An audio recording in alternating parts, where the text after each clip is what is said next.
우리가 이제 신앙생활을 하면서 이런 의문을 가질 때가 있습니다. 성경 말씀은 분명히 이렇게 말씀하죠. 우리의 믿음대로 된다라고 말씀합니다.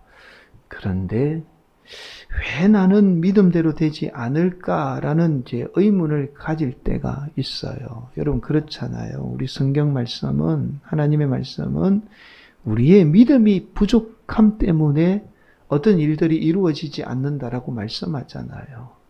그런데 우리가 믿음대로 되지 않는 그 이유가 무엇일까라고 그런 의문을 가질 때가 참 많이 있습니다.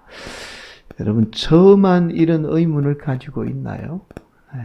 아마도 우리 성도님들도 한 번쯤은 신앙생활 하면서 이런 의문을 가져보았을 겁니다. 특히 다른 사람들을 보면 정말 믿는 대로 다 되는 것 같은데 꼭 나만 믿는 대로 안 되는 것 같잖아요. 여러분 무엇이 문제일까요? 내 믿음이 문제일까요? 아니면 우리가 믿는 하나님의 말씀인 성경 말씀이 문제일까요? 여러분 우리가 바로 오늘 함께 나누게 되는 하나님의 말씀이 바로 이런 의문에 대한 하나님의 말씀입니다. 사실 오늘 본문의 말씀은 용서에 관한 하나님의 말씀이기도 하지만 우리의 삶에 믿음대로 되지 않는 이유에 관한 하나님의 말씀이에요. 오늘도 우리 성도들이 주시는 하나님의 말씀을 통해서 저와 여러분의 삶에 믿음대로 이루어지는 놀라운 역사가 임하기를 예수님의 이름으로 간절히 축복합니다.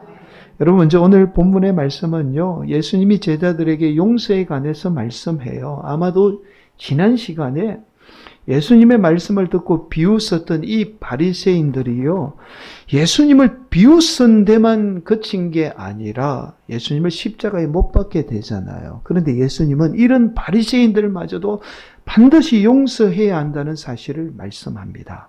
여러분, 예수님은 제자들 가운데 어떠한 미움이 있는 한은 믿음의 역사를 이루지 못한다는 사실을 말씀해요. 그래서 예수님은 제자들에게 어떠한 일이 있어도 반드시 용서해야 한다는 사실을 말씀하게 되었던 거죠. 그 말씀이 바로 오늘 본문 4절의 말씀이에요. 만일 하루에 7번이라도 내게 죄를 짓고 7번 내게 돌아와 내가 회개하노라 하거든 너는 용서하라 하시더라.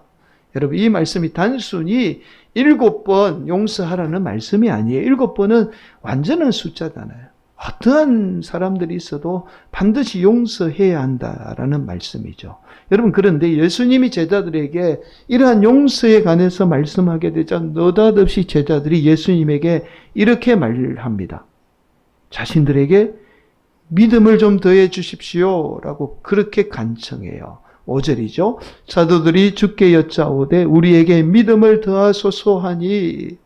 여러분 사실 우리는 용서에 관한 문제와 믿음은 별개의 문제라고 생각하잖아요. 그러나 예수님은 용서와 믿음은 깊은 연관성이 있다라는 사실을 지금 말씀하고 있는 거예요. 그래서 예수님은 우리가 너무나 잘 아는 말씀이죠. 믿음만 있으면 불가능한 문제도 가능케 한다라는 사실을 오늘 본문에서 말씀해요. 바로 뽕나무 뿌리가 바다에 심겨지는 놀라운 역사가 임하게 된다는 사실을 말씀합니다. 여러분 뽕나무가 바다에 심겨지는 것은 불가능한 문제잖아요. 그러나 저와 여러분의 믿음만 있으면 어떻게 하든지 그 뽕나무가 바다에 심겨지는 불가능한 문제도 가능케 한다는 사실을 오늘 본문은 말씀하고 있습니다. 그리고 마지막으로 예수님은 이런 말씀을 하고 있습니다. 조금은 이제 오늘 본문의 전체적인 맥락과 어울리지 않는 말씀인데요. 종에 관한 말씀을 해요. 이런 내용이 있죠. 종이 열심히 일하고 왔는데 어떤 주인이 종에게 너 열심히 일했으니까 자, 주인이 밥을 차려주며 밥 먹고 쉬라고 그렇게 말할 주인이 어디에 있겠느냐는 거예요. 여러분 당연히 종은 열심히 일하고 들어와도 또다시 주인을 위해서 음식을 준비하고 집안 일을 하는 게 당연해요. 여러분 또한 그렇게 종이 주인을 위해서 일했다고 해서 주인이 종에게 너 참 잘했다, 감사하다 라고 그렇게 말하지 않습니다. 왜냐하면 종은 당연한 일을 한 것뿐이기 때문에 그렇게 감사하다라고 이야기를 하지 않는 거죠. 자, 그 말씀을 10절이 지금 하고 있어요. 10절 말씀, 이와 같이 너희도 명령받은 것을 다 행한 후에 이르기를 우리는 무익한 종이라 우리가 하여야 할 일을 한 것뿐이라 할지니라. 여러분, 앞서서 말씀을 들었듯이 오늘 본문의 말씀은 용서에 관한 예수님의 말씀입니다. 여러분, 오늘 본문의 말씀뿐만 아니라 성경 전체에서도 우리가 반드시 타인의 잘못에 대해서 용서해야 한다라는 사실을 말씀합니다. 자, 그 이유가 있어요. 첫 번째 이유는 자, 이렇게 말씀하죠. 먼저 마태복음 6장 15절 말씀. 너희가 사람의 잘못을 용서하지 아니하면 너희 아버지께서도 너희 잘못을 용서하지 아니하시리라. 저와 여러분이 타인의 잘못에 대해서 용서하지 않으면 저와 여러분의 잘못 또한 용서받지 못한다는 사실을 지금 말씀하고 있어요. 저와 여러분의 잘못을 용서받기 위해서라도 반드시 우리가 타인의 잘못에 대해서 용서해야 하는 거죠. 자, 두 번째 이유는 이렇게 말씀해요. 고린도후서 2장 7절 말씀입니다. 그런즉 너희는 차라리 그를 용서하고 위로할 것이니 그가 너무 많은 근심에 잠길까 두려워하노라. 여러분, 사실 이게 무서운 거예요. 저와 여러분이 타인의 잘못에 대해서 용서하지 않으면 미움이라는 이 감정이 오히려 저와 여러분을 근심, 걱정 가운데 살게 만들어버립니다. 이게 무서운 거예요. 그래서 오늘 본문은 이렇게 말씀하고 있어요. 오늘 본문으로 다시 돌아와서 본문 말씀 2절에 보니까 이렇게 말씀합니다. 그가 이 작은 자 중에 하나를 실족하게 할지인데 차라리 연자맷돌이 그 목에 매여 바다에 던져지는 것이 나으리라.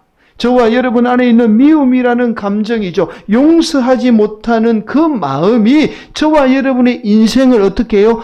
매몰시켜 버린다는 무서운 사실을 지금 말씀하고 있는 거예요. 그게 연자맷돌을 목에 메고 바다에 빠뜨린다는 말씀입니다.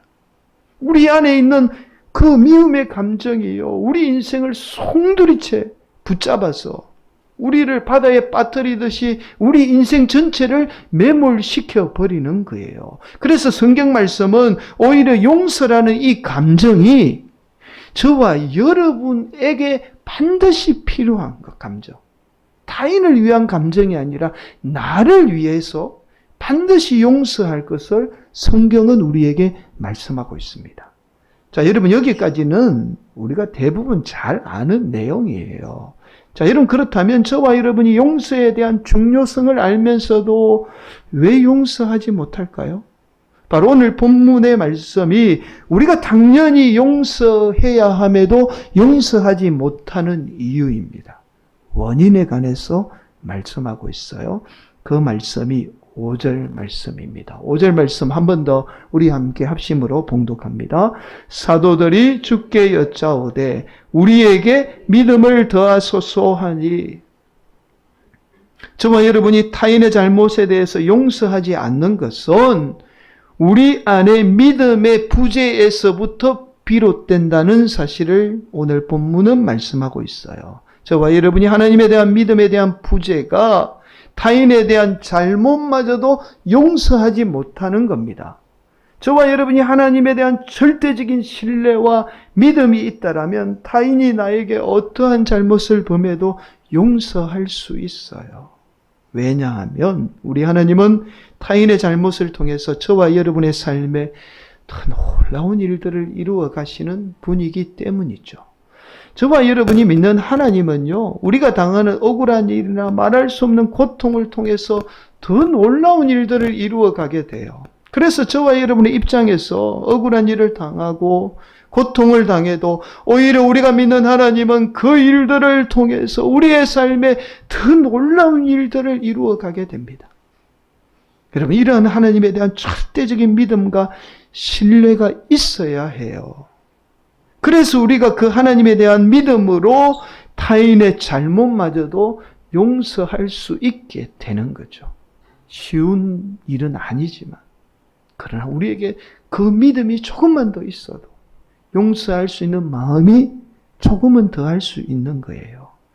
여러분, 내가 억울한 일을 당하고 말할 수 없는 고통을 당해도 그 일들을 통해서 오늘도 하나님은 큰 놀라운 일들을 이루어가게 돼요. 이러한 하나님에 대한 믿음의 부재가 타인의 잘못에 대해서 용서하지 못하는 거예요. 자꾸만 믿음보다 내 감정이 앞서게 되는 거죠. 또 하나, 반드시 그들의 악에 대해서 우리 하나님은 심판하는 분입니다. 내가 억울한 일을 당해서 그 일에 관해서 어떻게 복수할 수 있을까? 아니면 내 억울함을 풀 수 있을까? 그 생각만 하죠. 그래서 이 일 때문에 잠 못 이루고 오로지 그 억울한 일 때문에 아무것도 하지 못해요. 심지어 평생 그 일에서 벗어나지 못합니다. 그러나 우리가 믿는 하나님은 그 억울함, 우리의 억울함을 반드시 풀어주시는 분이에요. 또한 나에게 악을 행한 그 일들에 대해서 그들에게 반드시 심판하시는 분이에요. 어떠한 모습으로든지 반드시 심판합니다. 그 방법이 우리가 생각하는 그 의도와 다를 뿐이지 하나님은 어떠한 방법으로든지 반드시 심판하시는 분이에요. 방법이 다를 뿐입니다. 내가 원하는 방법이 아닐 뿐이라는 거예요. 그래서 저와 여러분이 하나님을 믿는 겁니다. 결국 저와 여러분이 그 하나님을 절대적으로 신뢰하고 믿는다면 우리가 어떠한 억울한 일을 당해도 용서할 수 있게 되는 거죠. 여러분, 무엇보다도 오늘 본문의 말씀은 저와 여러분이 반드시 용서해야만 하는 존재라는 사실을 강조해서 지금 말씀하고 있어요. 그 말씀이 10절 말씀이거든요. 10절 말씀 한 번 더 봉독합니다. 자, 이런 말씀이죠. 시작. 이와 같이 너희도 명령받은 것을 다 행한 후에 이르기를 우리는 무익한 종이라 우리가 하여야 할 일을 한 것뿐이라 할지니라. 여러분, 본문의 말씀은 저와 여러분에게 분명하게 말씀해요. 저와 여러분이 타인의 잘못에 대해서 반드시 용서해야 하는 존재라는 겁니다. 바로 주인이 시키면 시키는 대로 할 수밖에 없는, 즉 타인의 잘못, 어떠한 잘못을 범해도 용서해야 하는 종과 같은 존재라는 거예요. 여러분, 그렇잖아요. 종은 내가 내 마음대로 할 수 있는 존재가 아니잖아요. 주인이 시키면 시키는 대로 할 수밖에 없는 존재라는 거예요. 우리 하나님이 우리 인생의 주인이잖아요. 그 주인이 다 책임져 주세요. 그 주인이신 하나님이 우리 인생 다 이끌어 주신다고요. 우리는 종과 같은 존재이기 때문에 최소한 용서에 관해서는 그 주인이 시키는 대로 우리가 해야 되는 존재라는 거예요. 그래서 우리는 어떻게 해요? 그 명령 따라서 우리는 용서해야 하는 존재라는 사실을 오늘 본문이 말씀하고 있는 겁니다. 내가 타인의 잘못에 대해서 용서할 수밖에 없는 종과 같은 그런 존재라는 거예요. 여러분은 왜 저와 여러분이 억울한 일을 당하고 많은 어려움을 당했는데도 용서해야 할까요? 여러분, 정말 중요한 말씀을 오늘 드립니다. 바로 저와 여러분이 용서를 통해서 온전한 믿음을 이루게 돼요. 오늘 본문이 사실은 그 말씀을 하고 있는 거거든요. 그 온전한 믿음이 역사를 이루게 돼요. 정말입니다. 여러분, 믿음 안에 미움이 사라지면요, 하나님의 놀라운 믿음의 역사들을 이루어가게 돼요. 그런 성도들을 너무나 많이 봐왔습니다. 6절 말씀이 바로 지금 그 말씀을 하고 있는 거거든요. 이런 말씀이잖아요. 주께서 이르시되 너희에게 겨자씨 하나일 만한 믿음이 있었더라면, 이 말은 온전한 믿음을 말해요. 이 뽕나무들아 뿌리가 뽑혀 바다에 심기어라 하였을 것이요 그것이 너희에게 순종하였으리라. 저와 여러분이 용서를 통해서 저와 여러분 안에 미움이 사라지고 온전한 믿음을 소유하게 될 때 뽕나무 뿌리가 뽑혀 바다에 심겨지는 역사가 임하게 돼요. 즉 저와 여러분의 믿음대로 역사가 임하게 되는 겁니다. 그래서 서두에서 이런 말씀을 드린 거예요. 왜 저와 여러분은 믿음대로 되지 않을까요? 바로 저와 여러분 안에 있는 미움이 저와 여러분이 믿음이 있음에도 믿음대로 되지 않는 원인이 되는 겁니다. 그렇잖아요. 우리가 미움이 있으면, 우리가 믿음대로 되면 그 믿음대로 되는 것 가지고 자꾸만 미운 그 악한 일로 나아가기 때문에 그런 거죠. 그래서 오늘도 저와 여러분을 너무나 사랑한 하나님은요, 그보다도 우리를 사랑하는 하나님이 우리가 잘 되기를 원하잖아요. 이 땅 가운데 잘 되기를 원하고 또한 그냥 단순히 잘 되는 게 아니라 믿음의 역사를 이루어 가기를 원해요. 그렇게 우리를 하나님의 자녀로 삼아 주었는데 우리 하나님의 자녀가 우리 안에 미움만 있고 원망만 있다라면 어떻게 그 믿음의 역사를 이루어 가겠습니까? 그래서 오늘도 그 우리를 사랑하는 그 하나님이 우리 안에 미움을 몰아내고 용서할 것을 그렇게 간절하게 말씀하고 있는 거예요. 그 용서를 통한 온전한 믿음만이 하나님의 놀라운 믿음의 역사를 이루게 되는 겁니다. 오늘도 사랑하는 우리 성도들이 힘들죠. 나를 힘들게 하고 하는 사람 용서하는 게 사실은 쉬운 문제가 아니에요. 그러나 하나님에 대한 믿음을 먼저 생각하셔야 돼요. 내가 어떠한 일이 있어도 용서하게 되면 하나님이 나를 통하여서 믿음의 역사를 이루어 간다. 이 믿음을 가져야 합니다. 이 믿음을 통해서 하나님의 놀라운 믿음의 역사를 이루어가는 복된 성도들이 되시기를 간절히 축복합니다. 여러분 사실 오늘 본문 오후 예배 시간에 나누려고 했던 말씀이 있어요. 그 말씀이 이제 사무엘하 21장의 말씀인데요. 이런 내용이 나옵니다. 다윗의 아들 압살롬의 반란과 그리고 지난 시간에 베냐민 지파의 세바의 반란이 일어났을 때 다윗이 다 물리치게 되죠. 그런데 이상하게 이스라엘 땅에 3년 동안 기근이 찾아오게 됩니다. 다윗이 하나님 앞에 간절하게 기도해 하나님 왜 이렇게 이 땅에 기근이 찾아옵니까? 무엇이 문제입니까? 라고 기도했더니 하나님이 다윗에게 이렇게 응답하죠.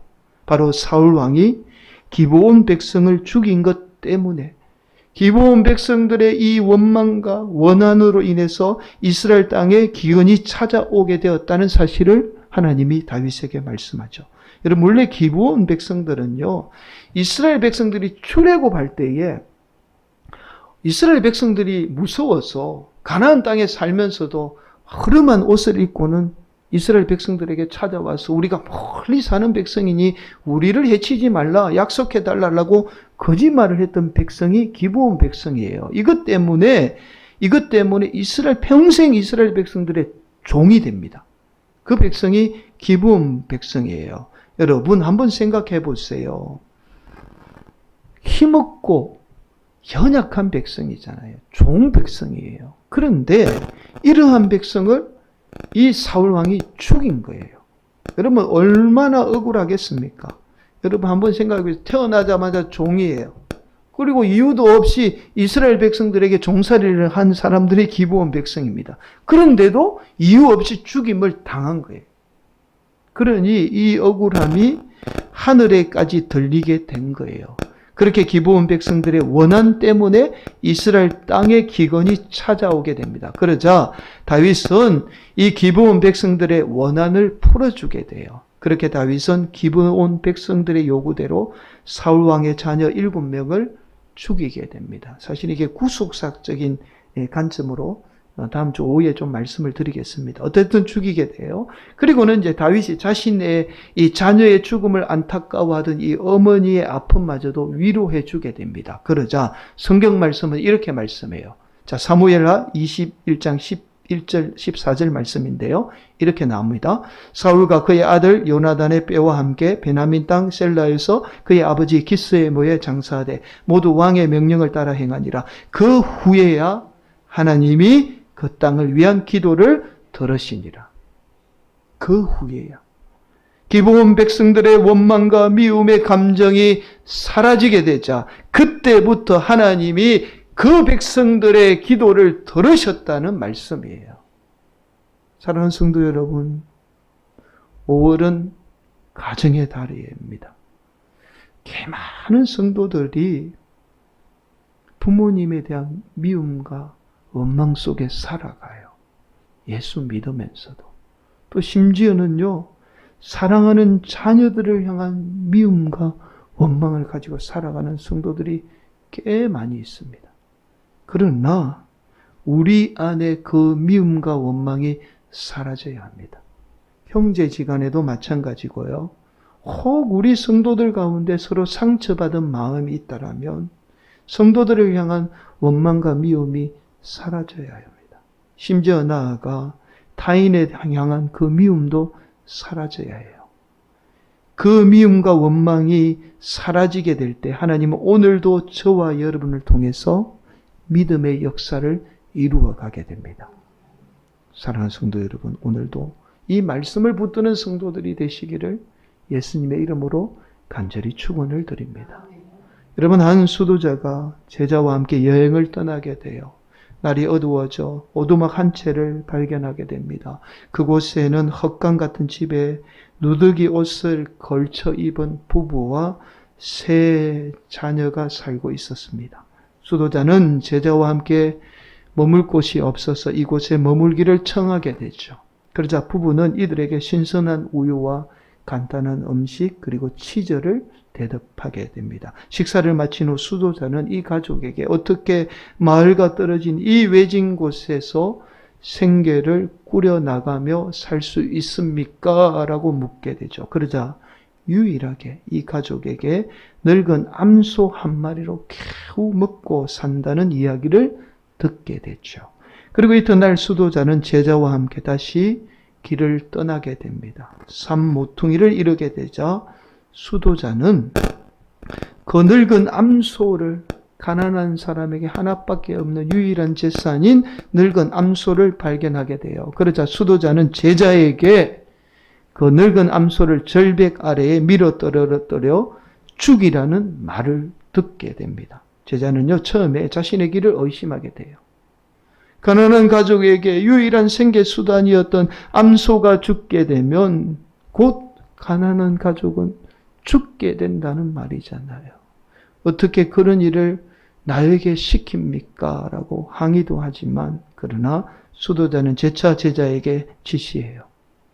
결국 제자는 스승의 말에 어쩔 수 없이 늙은 암소를 절벽 아래로 밀어 떨어뜨려서 죽이게 됩니다. 몇 년이 지난 후에 제자는 혼자 똑같은 여행길을 가게 됐죠.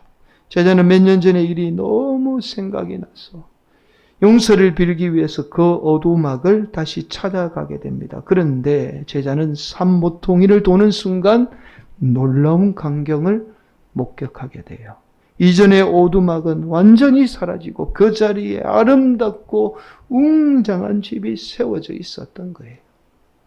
제자는 그 집 문을 두드리게 됩니다. 그러자 품이 있는 옷을 입은 한 남자가 제자를 맞이하게 되죠. 제자는 그 남자에게 전에 이곳에 살던 가족은 어떻게 되었는지, 혹시 죽지는 않았는지 궁금해서 묻게 돼요. 그러자 이 남자는 이렇게 대답합니다. 우리에게 여인 암소 한 마리가 있었는데 겨우 그 암소의 의지에서 굶어 죽지 않을 만큼 살아가고 있었는데 어떤 사람이 그 암소를 낭떠러지에 밀어서 죽였다는 거예요. 그래서 처음에는 원망도 하고 어떻게 살아갈지 앞길이 막막했다는 겁니다. 그러나 곧 그들은 살아남기 위해서 새로운 기술을 배웠으며 또한 버려진 땅을 일구어 약초를 심어서 이렇게 부자가 되었다는 거예요.